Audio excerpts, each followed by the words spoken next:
Missed y'all guys. I really did. I hope that the assistant coaches and players have treated y'all with the respect that y'all deserve and appreciate the coverage that y'all provide for our football program. And so good to have a post-spring wrap-up. You know, our spring goals were individual player development was number one, and I'm very pleased with the progress that our players made throughout the spring. I think it was really important for us to figure out where the transfers were when they got here, figure out where our early enrollees were, and then let our new coaches establish the baseline for the players at their position. And I thought we got really quality work for the time period that we had. You know, and I'm very excited for us. This is really just the starting point. Okay, now we know where we're at and how much more we can do, and what are we capable of becoming for our team. You know, defensively, I felt like at the corner position, Dre Norwood really stepped up and made a big jump. You know, obviously losing Ennis and KAD, that was a position of need for us, and Dre has certainly solidified himself as a very good and capable all-SEC style of player at the cornerback position. You know, Toriano Pride came in, had his interception on Saturday, and I thought he competed at a high level very well for us all spring. You know, Jamarian Wayne moved over to that position during bowl practice and has looked very good. Not only does he contribute to us on special teams, you can tell that that experience on special teams, his physicality, tracking angles, and coverage showed up at the corner position. Nick DeLoach is a guy, you know, that this was his first spring practice for us at Mizzou, and I felt like really grew, competed, and I know that we're very excited about what he did. At the safety position, Joseph Charleston and Caleb Flagg really stood out. Joe's leadership, attention to detail, continuing to progress in his man-to-man skills. Caleb Flagg showed up as the MVP of the defensive MVP in the spring game, and very excited about what he can do. You know, at the linebacker position, Tristan Newsom, Corey Flagg, very excited about Brian Huff. He shows flashes of aggressiveness and feel like he can have a role for us in the coming season. You know, defensive end, Joe Moore and Austin Firestone are two guys that really grew in the year that they've been in residence with us. And I feel like those guys are more and more comfortable within the scheme. They're more and more comfortable with their coaches. And those guys stood out for their development. Obviously, the two transfers, Darius Smith shined bright in the spring game, and he's really flashed that way for us all spring. Zion Young didn't play that much in the spring game because he was battling an injury, but man, we are very excited about what he can do and what his field-end position will be. Ja'Kai Lang really has grown into his body, continues to play extremely physical, and I think his growth is ahead of him. You know, at defensive tackle, Jalen Marshall, a guy that has kind of seen, okay, it's now my opportunity. Obviously, we're replacing three guys, brought in some transfers to compete, but Jalen Marshall really took a next step for us, and so we're very excited about that position and what he can contribute. You know, offensively, wide receiver-wise, Josh Manning, offensive MVP in the spring game. He continues to grow and get better. Tight end, I thought Tyler Stevens had his best spring. Obviously, Brett Norfleet and Jordan Harris are good players, but Tyler Stevens as a leader and as a player continues to shine.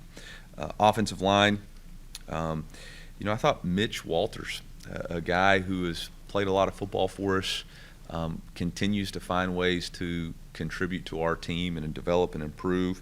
Logan Reichert competed at the right guard position. Javen Richardson really battled at the left tackle position. Obviously, we're excited about what Caden Green brings to us in our program. Running back, Nate Noel. Man, that guy really had a good spring. And not that the other guys didn't, but really came out of spring excited about what Nate's going to provide to us offensively. You know, those are just some of the guys that I'd like to mention. You know, obviously you have great players like Theo Weiss and Luther Burden and Brett Norfleet and Brady Cook and Dalen Carnell and Johnny Walker and Christian Williams. But these other guys really did exactly what we asked them to do, which is develop individually at their craft. And the exciting thing is they still have 5 more months to go before we start playing for wins and losses. The second part of spring was to identify the weaknesses and strengths of our schemes. And I think both sides of the ball are starting to have a better sense of what the identity for this year is going to look like. Obviously, on the defensive side of the ball, with the new coordinator, still implementing some of his fingerprints onto the schematic style of what death row in our 4-2-5 will look like. There was a little bit more odd structure, a little bit more simulated pressures, and those were all good things. Now it's about figuring out what do our guys do best, and I know we'll spend the next part of the 4 months really dialing in on that. Offensively, it's about getting playmaker touches. How specifically are we going to get Luther Burden involved in the offense? How specifically are we going to utilize Marquise Johnson's matchup and Theo Weiss's matchup on the perimeter, Brett Norfleet's matchup? How do we continue to let Brady Cook distribute the ball to the playmakers? And that's going to be an important part of what we do moving forward. And then number 3, the goal was to really it's just about us, unity over self. And that really begins now. It begins this week. Yesterday, as soon as we got done with practice, we all got on buses and rode together to go watch the St. Louis Blues game, to spend time together, have a different experience, watching other high-performance athletes compete, see what we can learn from that, but really spend time with each other. We're going to all be at Pro Day on Friday watching our brotherhood compete and supporting the brotherhood, and that's really where it begins. Wednesdays during April will be competition Wednesdays, where we'll divide up into 10 squadrons outside of our position groups and really compete against each other. So all in all, I thought it was a very effective and good spring, but the work really begins now. It really begins now that we know what is the baseline and capabilities of our team. Now what are we willing to sacrifice to accomplish the goals that we have? We came out of spring fairly healthy. The only surgery that is on the books as of right now, which we actually knew going into spring, was Brian Huff. He will repair an injury from high school. He'll actually have surgery tomorrow, and then he'll be back full participant by June. So that works out pretty good. I'm really excited about our team and what we're going to be. I'm obsessed with reaching our full potential. I'm not going to place limits or set the bar too high or too low on what it can be.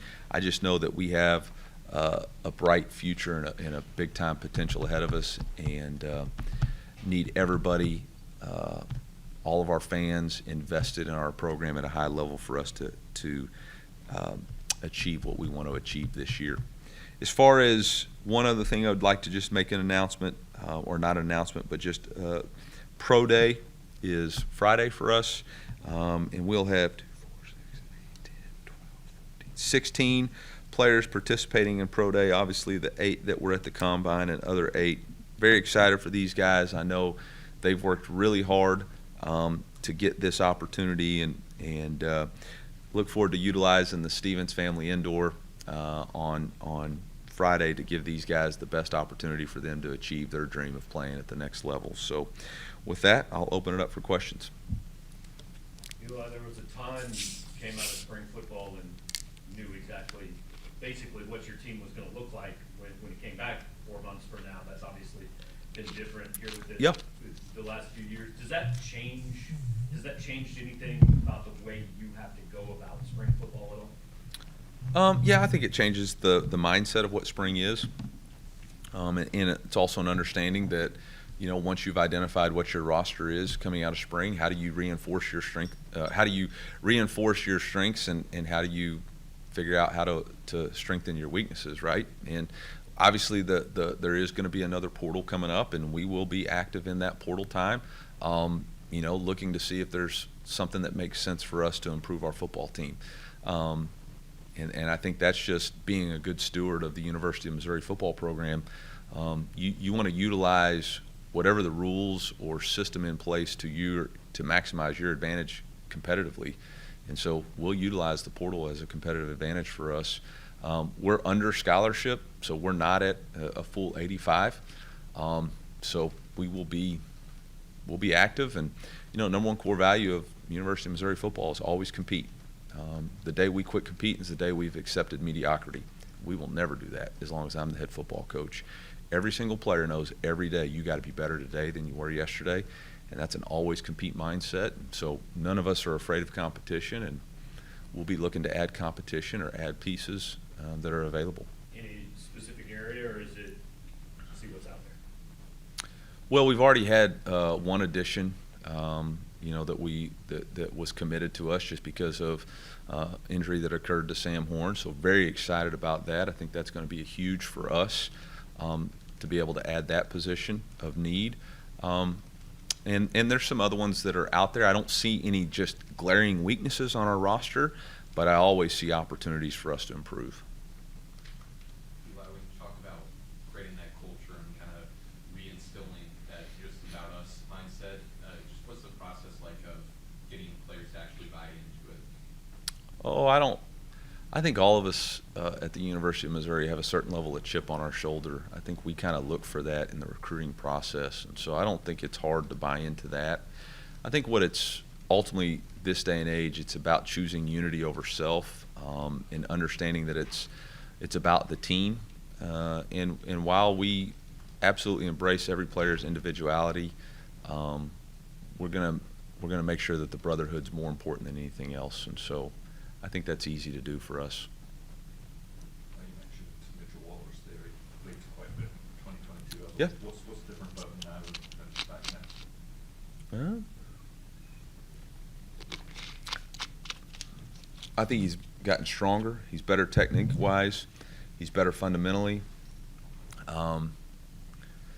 He used to fight a lot in practice, Now he doesn't fight quite as much in practice. Now he focuses on just executing his job, which I think has been a huge addition. I think he understands what his role is. He is one of the most consistent players for us on our punt team.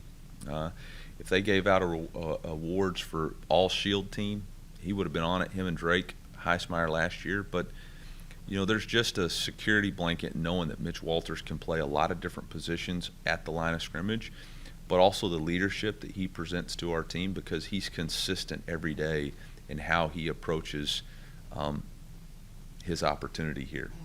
Coach Russ has an acronym for an elite edge: energy, positive, contagious energy. Mitch always brings positive energy. He's dialed into the details. He's got grit, stubborn refusal to quit. Played a lot in 22, didn't play quite as much as he wanted to last year, hasn't given in to that, keeps coming to work every day because he's emotionally consistent. And I think that's what's given him an edge and what will continue to give him an edge. Coach, to that end, do you feel like you have the fifth starter for your offensive line somewhere in the locker room now? I think we could, and I think we could have one come out of the portal too. I'm not going to close off any avenues that can make our team better. I think we have very capable players on our offensive line right now. I think Logan Reichert competed quite a bit at the starting right guard position.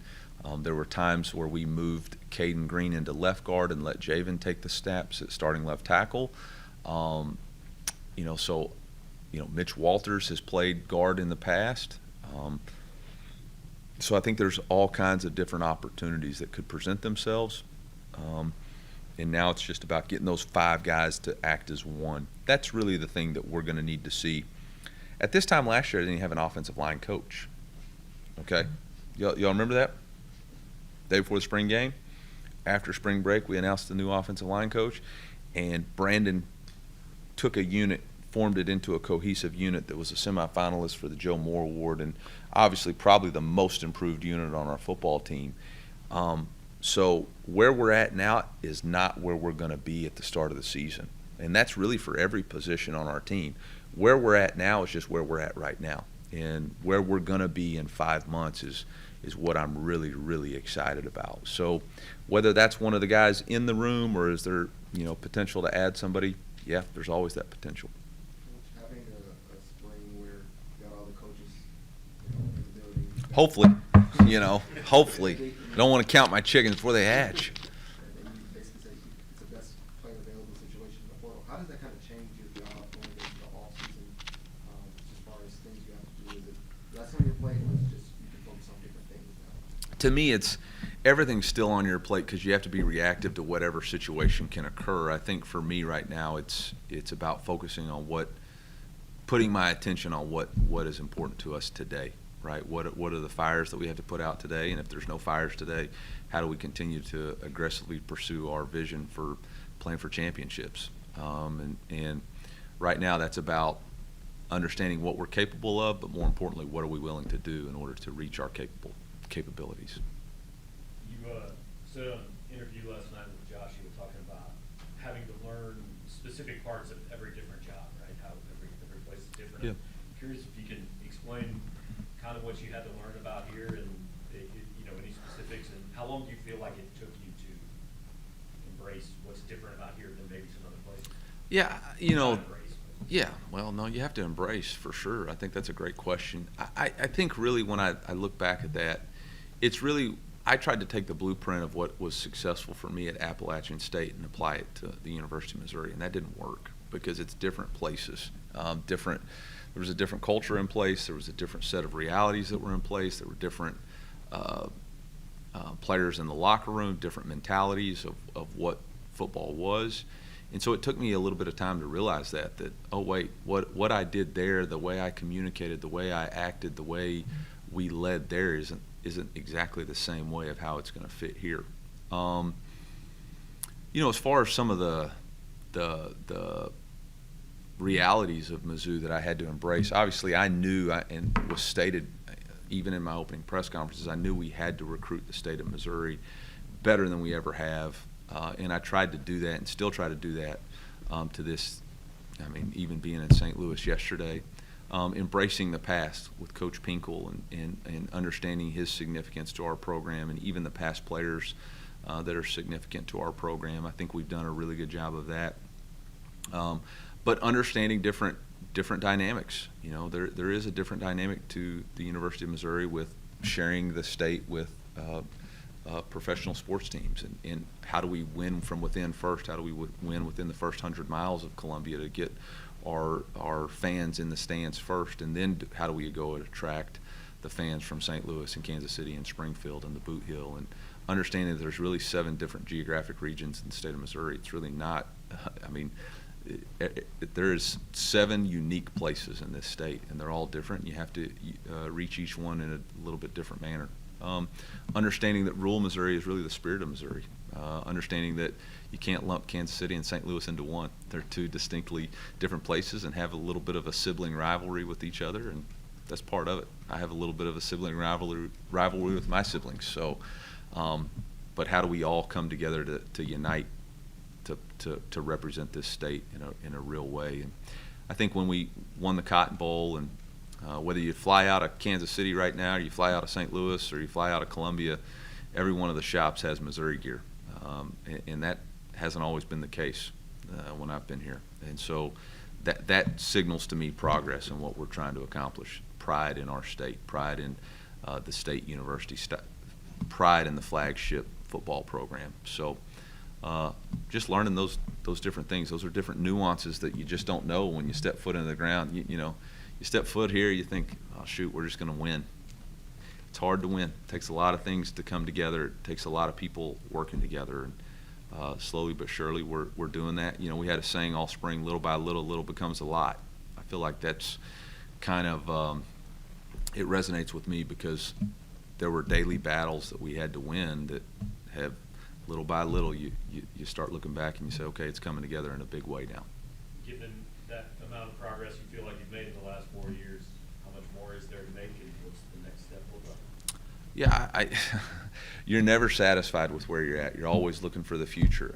Obviously, I've made it known a priority for us is what comes next with the North End Zone, and how does that come together, and what's the next step for us in making our stadium. I want to be careful with how I choose my words, but making our stadium relevant in the SEC and competitive within the SEC, and I think that's really the next step for our program. I haven't been shy about saying that I don't think that we're 11-2 Cotton Bowl champs without the Stevens Family Indoor Facility. I think that was a big part of our team's reaching its full potential, and I'm appreciative that in 2020 that the board and the president were able to get that process started, and it took the donor base stepping up and raising the $35 million that it took. Now we're going to ask them to do something a lot bigger and a lot more significant for our university and for our football program. And I know there's people out there that can. We've already had one generous donor come forward and get the project started. And now it's going to be about the board and the president figuring out what the final plan looks like. And then once it's presented, it's going to be about our fan base and donors coming, okay, we can do a little bit more. We can do a little bit more. And you know, I think we've really recruited at a high level. I think you can see this isn't like a program that man, we had a big season and then the next year you're rebuilding. You know, we had a big season last year, and next year the expectation and the standard is that we're shooting for that same platform. And if you look at the way our roster is built, it seems like we can stay at that sustained success for a while. And so that's what we're continuing to do. You know, we've had a lot of really, really good players on campus the last 4 weeks. We got some really good players on campus today. And it's about us continuing to recruit at this level and maintain this standard of excellence and performance. And so, you know, long answer short, you know, for us next is about this stadium progression and what we're doing there. You know, I remember you saying last year that you've never had this much fun coaching football, and then getting home today saying you're obsessed with reaching the potential of the team. Those two things kind of go hand in hand. Is that, you know, they just one way or the other? Yeah, I think when you are, well, I hate to get philosophical and like a life coach here because I'm just a football coach, but I think when you're fully engaged in what your purpose is in life, you have a lot of fun. You find fulfillment in doing that every day. And I think that's where I'm at right now. I feel like I'm in a really good rhythm of finding fulfillment in my job on a day-to-day basis, finding fulfillment in my my family life, interactions with my family, with where they're at. It doesn't mean we don't have adversity. It doesn't mean you don't have bad days, but there's a fulfillment knowing that you're doing what you're supposed to be doing on a day-to-day basis. And yeah, I feel comfortable with where that is. And absolutely, I'm obsessed with trying to reach our full potential. And to me, I'm a driven person. When I have goals in front of me is when I feel the most fulfilled with what I'm trying to do on a day-to-day basis. So between trying to win a lot of football games and build a north end zone, my plate's full right now. Real quick. Yeah. Candace and Cody, they had a couple things happen to them at the combine that kind of limited what they could do. How do they feel right now going into Friday? Yeah, I'm going to let those guys. They've all been here. They're all working. They're all getting treatment. They've all been practicing and testing. But I don't want to speak for them. They have agents and representatives that can handle their conversations Gary Binkle or updates. always said that Don James told him when your program's going to take the next level is when you start hearing guys' name called in the NFL draft. How big is it for your program to have the chance to have 7, 8, 9 guys? I mean, when you talk to these kids that are coming in, how big a part of it is that? I think it's a huge part of, again, we talk about in our program, Chasing Two Dreams, a life with football and a life outside of the game. It's going to be the 20th straight year that Missouri has had a player drafted. But now to have those conversations with potential first-round draft picks, potential breaking the record of the total number of draft picks that Mizzou's had in any one year, that's a different level. And that's a different conversation when you add all the different accomplishments from last year and how that could continue to carry over, with also the name recognition for the players that are coming back, with the Luther Burdens, the Brady Cooks, the Armand Mimbus, the Theo Weises, the Christian Williams, Dalen Carnells. You know, those guys obviously have bright futures ahead of them too. So that combination gets people really excited. It's about not only have you developed players, but it's not just a flash in the pan. It looks like a continual progress. You also have a true freshman All-American, Brett Norfleet, who's going into his true sophomore year that continues to progress at a high level. You look at this draft class specifically and some of the prospects in there. Like Chris came in here as a wide receiver and developed one of the top cornerback prospects, and just not a lot of them came in as blue chip guys. So what do you think their story specifically would say about your coaching staff's ability to develop talent?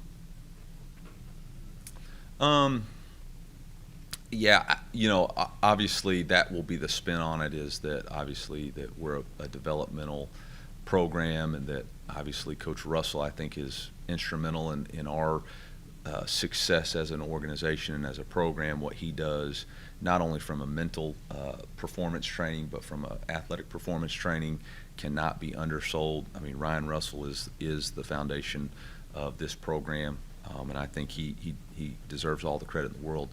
But I do also think that it is a direct reflection of those players' internal motivation to be successful. And we're able to get a little bit out of them. But those guys, Chris Abrams-Drain, I mean, you talk about a guy with a competitive spirit and a stubborn refusal to quit.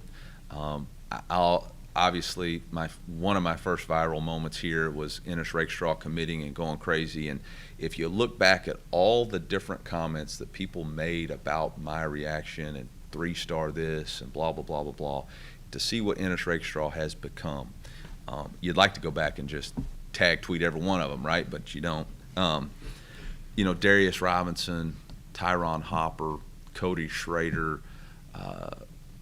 Realist George, Jaden Jernigan, Javon Foster, Harrison Mevis, all of those guys, every one of them, Xavier Delgado, all of those guys' story is unique, and it's going to be great for all of them to get their opportunity. But it's less about me, and it's less about our organization, and it's more about them and their ability to achieve at a high level and refuse to give in to disappointment or adversity.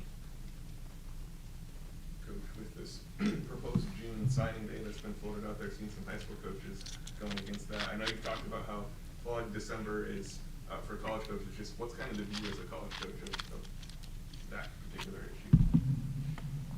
Well, my view is I support high school coaches. I've been a high school football coach. I think it was awesome that really the last week, I think you saw Georgia, Texas, Alabama, Florida, Missouri, Louisiana, Tennessee all come out as high school coaches and say that they're against the June signing period.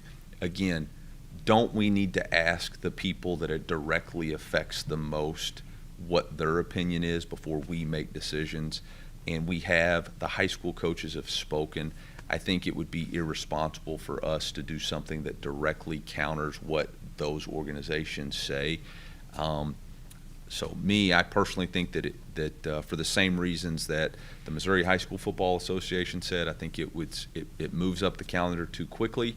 I think this day and age, when you've already sped up recruiting a whole lot, I think it doesn't make sense. I think you could, anytime you move something up, we moved it to December. This early enrollees really became popular. Guys are now no longer finishing their senior years, which is some of the best times of young men's lives. Are you going to start having reclassification? Of course you are, because now it's, you're going to start, I'm just not going to get into that, but you're going to have early enrollees. You could have potential for opt-outs.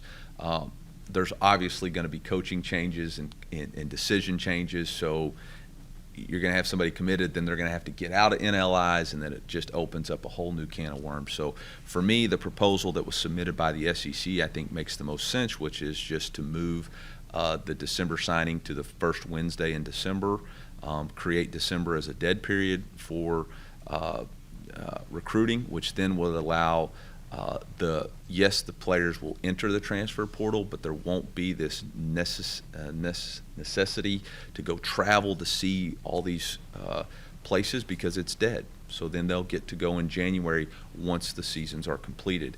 That will only unaffect about 4 teams, because it looks to me like the semifinals of the playoff, I believe, or not the quarterfinals are done the first week in January.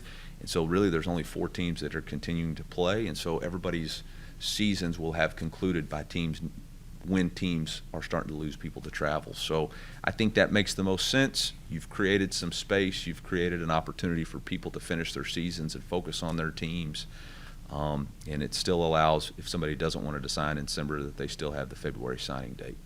I think all the changes we've talked about with you in the last 4 years, your answer has always basically been, here's what I think, but whatever it is, I'm going to I'm gonna do the best I can Yeah. in this situation, where, how important is that mindset of, yeah, there are things I'd like, but hey, it is what it is, and I've gotta turn it into the best case it can be for Missouri. Well, ultimately, that's my job, right? Ultimately, my job is to not find excuses, it's to find a way.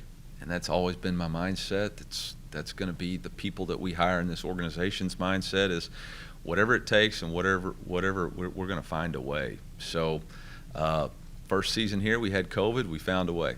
And then we introduced NIL and the transfer portal, and we found a way to utilize it to our success. And I can't thank the legislation for adopting NIL rules that a lot of other states are now copying. I can't thank our fans enough for being proactive in NIL. And I can't thank our administration enough for being open-minded to trying to pivot to allow us to have success. But whatever it is, if it's June, we'll make it work. But and if it's December, we'll make it work. Whatever the rules are, I'm not going to throw up my hands and quit. I'm going to find a way. Time for a couple more?